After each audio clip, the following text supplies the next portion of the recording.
One of the biggest questions I get from people is who are coming together, getting engaged, and they're like, how do I merge my finances? And so there's really 3 ways you can go about it. You can do nothing, which means you keep them separate. I do not like that. Separately managed accounts is not great. You can combine them all, which lots of people aren't comfortable with, or you can do the hybrid model, which is the ours, mine, and yours, right? And what we do here with these different piggy banks is, let's say one person makes $100,000, one person makes $50,000, and you would take 75% and put it in your joint. So this is the hours money, so we could pay our rent, our groceries, everything we do together.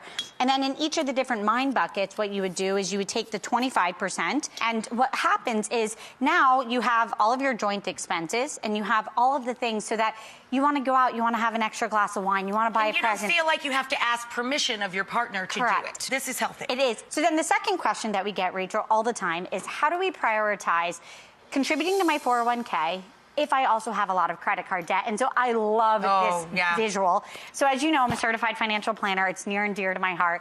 And so this pyramid, and we're going to run through the bottom of the pyramid all the way to the top, what you need to do. The bottom of the pyramid, the most important, is always to pay off that credit card debt.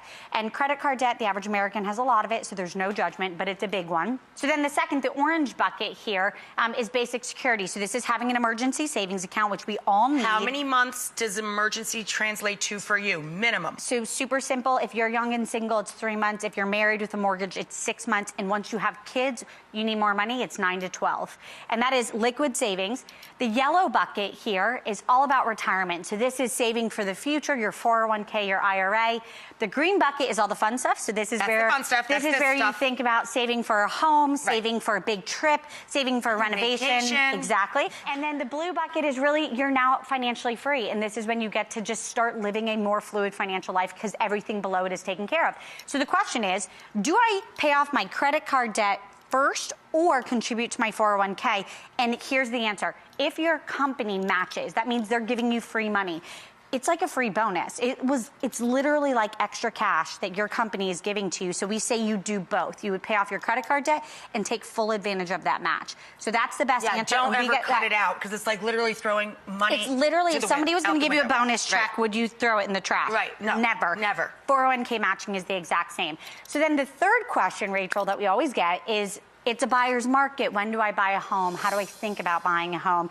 And just remember, buying a home is such a fun, emotional thing, but realtors are really good at getting us to spend more money than we should. That's right. And so here are my rules. So the first thing is, let's say that you first should do the research. So go online, find out the home based on the size that you need and what you would like to buy, what it costs, and get a good general sense. And I want to actually walk through some of this math for people. So if the home is $300,000, you have to have 20%. This is non-negotiable, 20% down. And so that would mean $60,000 that I, as your friendly certified financial planner, would want you to have.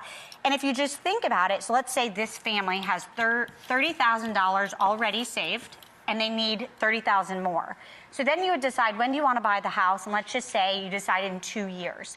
So we would go 30,000 divide by 24, which would equal your goal per month of $1,250. Would get you to the ballpark. Would get you there, and that's how we do financial planning. We come up with really clear, concrete plans. But so this is the rule, 20%, and most importantly, this is not your emergency savings account.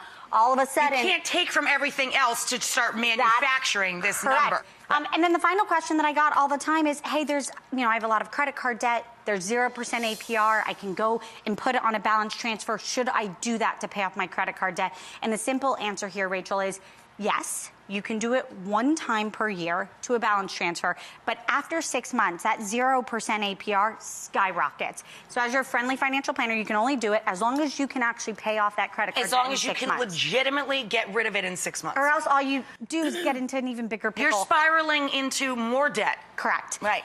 So it's a fake out. It is a fake out, and then it gets worse because it actually gets more expensive. So those are the 4 most likely questions that I always get, and again, everybody has them, so we wanted to answer them here. Isn't she amazing?